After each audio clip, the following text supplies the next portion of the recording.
When Daniel Harper received the email, he almost deleted it. He had applied to so many places over the past 6 months that rejection had become routine. Every morning began with hope and ended with disappointment. His savings were nearly gone. The rent was overdue. Even his confidence, once his strongest asset, had started to crack. But that morning was different. The subject line read, "Interview Invitation, Carter & Co." Daniel stared at the screen for a full minute before opening it. Carter & Co. was one of the biggest marketing firms in the city. He had applied months ago and completely forgotten about it. They wanted him to come in for an interview the following Tuesday. It felt like oxygen after weeks underwater. The interview day arrived faster than he expected. Daniel wore his only well-fitted suit, carefully ironed the night before. As he stood outside the glass building that reflected the cloudy sky, doubt crept in. What if I'm not good enough? He pushed the dot aside and stepped inside. The lobby was modern and intimidating. White marble floors, tall plants, and a quiet professionalism that made him hyper-aware of every movement. A receptionist smiled politely and directed him to the 12th floor. The elevator ride felt like a countdown to judgment. When the doors opened, he was greeted by a woman in her early 40s with sharp eyes but a warm smile. "Daniel Harper?" she asked. "Yes. I'm Miss Reynolds. I'll be conducting your interview." Her handshake was firm, confident, the kind that said she had built her place in the world from scratch. The interview wasn't what Daniel expected. Instead of focusing only on his resume, Miss Reynolds asked him questions that caught him off guard. What's the biggest mistake you've ever made? When did you fail, and what did you learn from it? If we don't hire you, what will you do next? Daniel answered honestly. He talked about the startup he tried to launch that collapsed after a year. He admitted he had underestimated costs and overestimated demand. He spoke about sleepless nights and the humiliation of telling investors the company was shutting down. But he also talked about what he learned: discipline, research, resilience.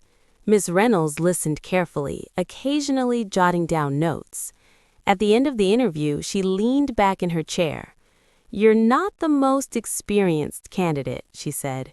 Daniel's heart sank. "But you're the most self-aware." He blinked. "We need someone for a project that requires creativity and grit. It won't be glamorous, it may even fail, but if it succeeds, it could redefine our company." She paused. "Are you willing to take risks again?" Daniel thought about the fear that had followed him since his startup failed.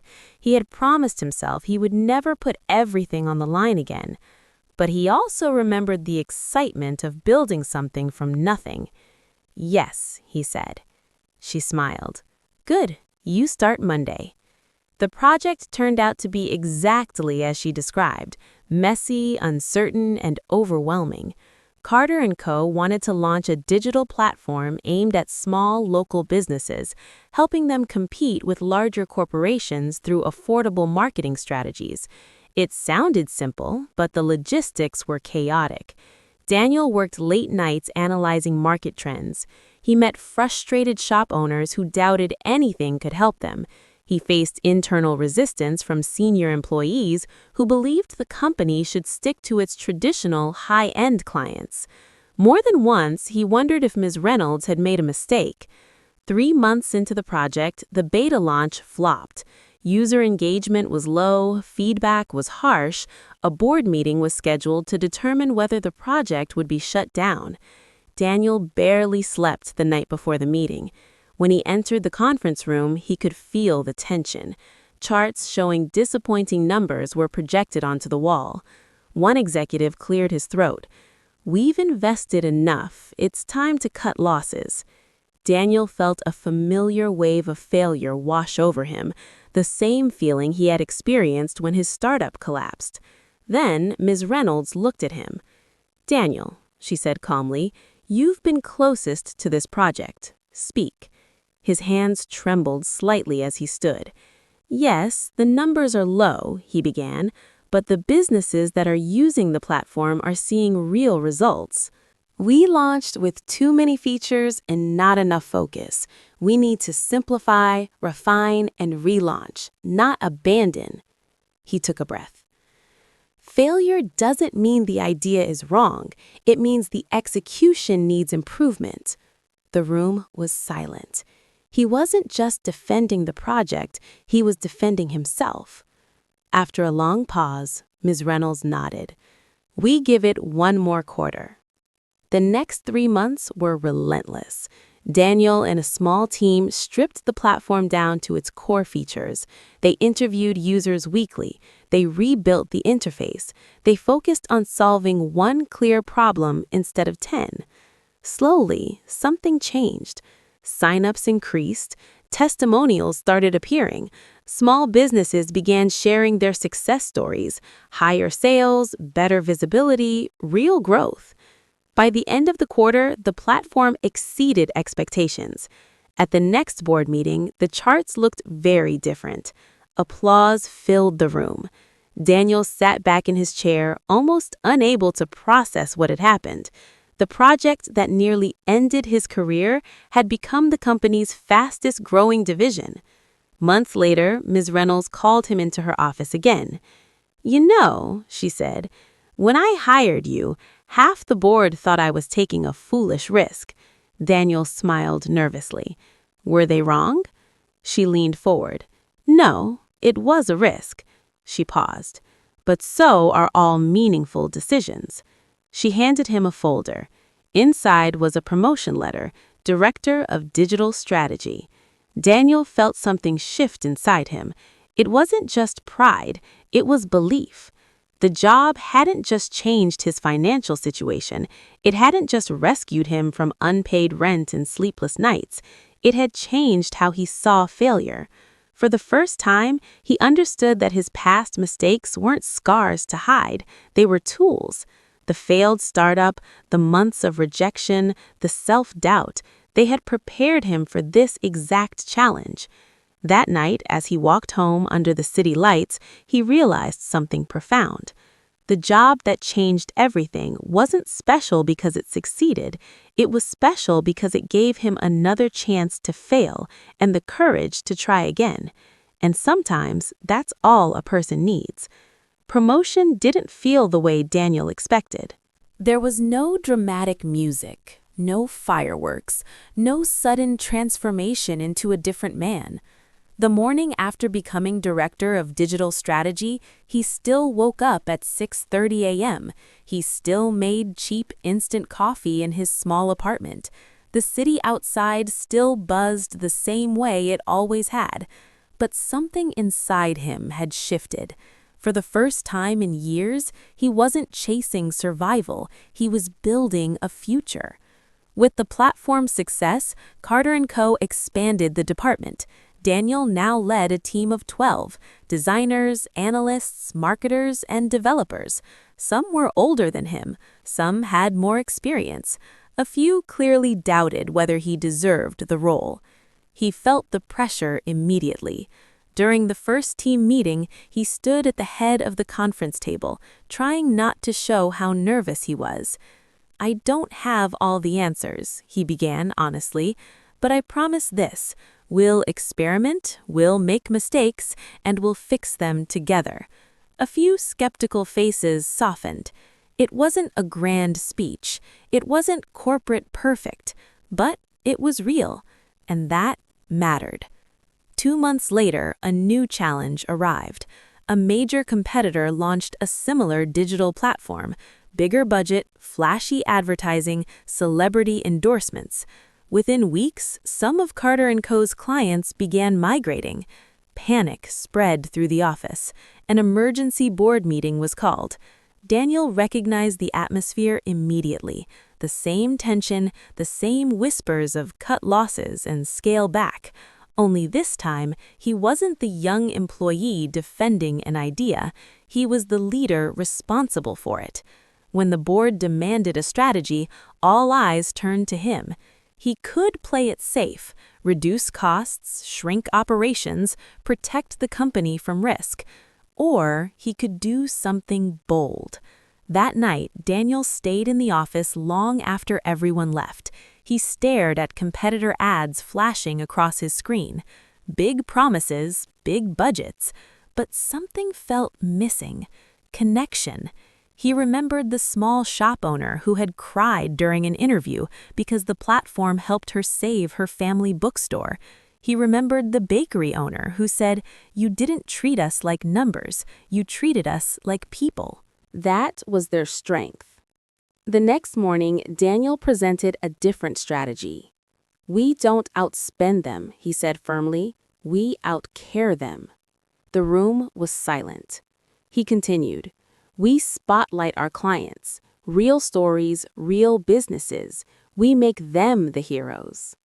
Instead of polished celebrity endorsements, they launched a campaign featuring authentic small business owners sharing how the platform transformed their lives. The marketing was simple, honest, emotional, and it worked. Engagement skyrocketed. Customers weren't just buying a service, they were joining a community. As the company stabilized, something unexpected happened. Daniel received an email from a venture capital firm offering to fund his own startup, again. The proposal was generous. They had seen his work. They believed in his vision. They wanted him to build something independent under their backing. It was everything he had once dreamed of: freedom, ownership, control. For days, he wrestled with the decision. Leaving would mean risking stability again. Staying would mean continuing to grow within a system he didn't fully own. He asked Miss Reynolds for advice. She listened quietly, as she always did. "Do you want to leave because you're running towards something?" she asked, "or because you're afraid of staying comfortable?" The question lingered. That night, Daniel walked through the city streets that had once felt heavy with rejection. Now they felt full of possibility. He realized something important. The first time he built a startup, he did it to prove himself. If he did it again, it had to be for a different reason, not ego, impact. A week later, he called the investors. "I'm interested," he said, "but only if we build something that genuinely empowers small businesses, not just profits from them." They agreed to discuss terms. This time, Daniel didn't feel desperate. He didn't feel like he had something to prove. He felt ready. Before submitting his resignation, he met with his team. "I was given a chance when I didn't fully believe in myself," he told them. "Now it's time for me to create chances for others." Some were surprised. Some were proud. A few looked worried, but they understood. Miss Reynolds shook his hand one last time. "You were never meant to stay small," she said. A year later, Daniel stood inside a modest office space. Nothing fancy, just exposed brick walls and secondhand desks. His new company wasn't massive. It wasn't viral, but it was growing steadily. And more importantly, it was helping hundreds of small businesses survive in an increasingly competitive world. One afternoon, he received a handwritten letter. It was from the bookstore owner who had once struggled. "Because of your platform," she wrote, "my daughter will inherit not just a store, but a dream." Daniel folded the letter carefully. He finally understood. The job that changed everything wasn't just the one that hired him, it was the one that taught him that failure could be fuel, that leadership meant lifting others, and that success wasn't about titles, it was about impact. And as he looked around his small but determined team, he smiled. Everything had changed, because he had changed. Success, Daniel discovered, was quieter the second time around. There were no explosive headlines announcing his new company, no viral videos, no sudden fame. Instead, there were steady notifications, new signups, positive reviews, messages from business owners who had almost given up. His company, Rise Local, grew slowly but deliberately. Every feature they built came from listening. Every update came from real conversations. But growth brought new pressure. 16 months after launching, a large corporation approached him with an acquisition offer. The number was staggering, more money than Daniel had ever imagined earning in a lifetime. The board members he had carefully selected were divided. Some urged him to sell. It's security, one investor argued. It's validation. But Daniel had learned something about validation. It fades quickly. Impact doesn't. That night, he sat alone in the office. The same exposed brick walls, the same secondhand desks. He remembered the night his first startup collapsed. The silence, the shame, the feeling that he had disappointed everyone. Back then, he would have taken the deal without hesitation. He would have chased the headline, the proof that he had finally made it. But this wasn't about proving anything anymore. He opened his laptop and read through customer messages instead of the acquisition contract. A bakery owner had written, "For the first time in years, I'm not afraid of closing." A mechanic shop said, "We hired 2 new employees because business doubled." He leaned back in his chair. If he sold to the corporation, prices would likely increase. The platform would become more profit-driven. The small businesses that trusted him might become secondary. The next morning, he declined the offer. Politely, firmly. Some investors were frustrated. A few even left. For the first time since launching, Daniel felt a tremor of fear. Had he made a mistake? Weeks later, the market shifted. A sudden economic downturn hit small businesses hard. Many of Rise Local's clients struggled to stay afloat. Revenue dipped. Panic threatened to return. But something was different now. Daniel didn't freeze. He gathered his team. "We built this for moments like this," he said. "If they're struggling, we adjust." They introduced temporary discounts, free marketing webinars, emergency strategy sessions. Instead of squeezing clients, they supported them. And something remarkable happened. Loyalty deepened. Clients referred others, not because it was cheap, but because it felt human. Revenue stabilized, then slowly climbed again. One evening, Daniel received an unexpected call. It was Miss Reynolds. "I've been watching," she said. He laughed. "Good or bad?" "Impressive," she replied. "You didn't sell." "No." "Why?" Daniel thought for a moment. "Because I finally understand the difference between success and significance." There was silence on the other end. "I knew that job would change you," she said softly. "I just didn't know how far you'd take it."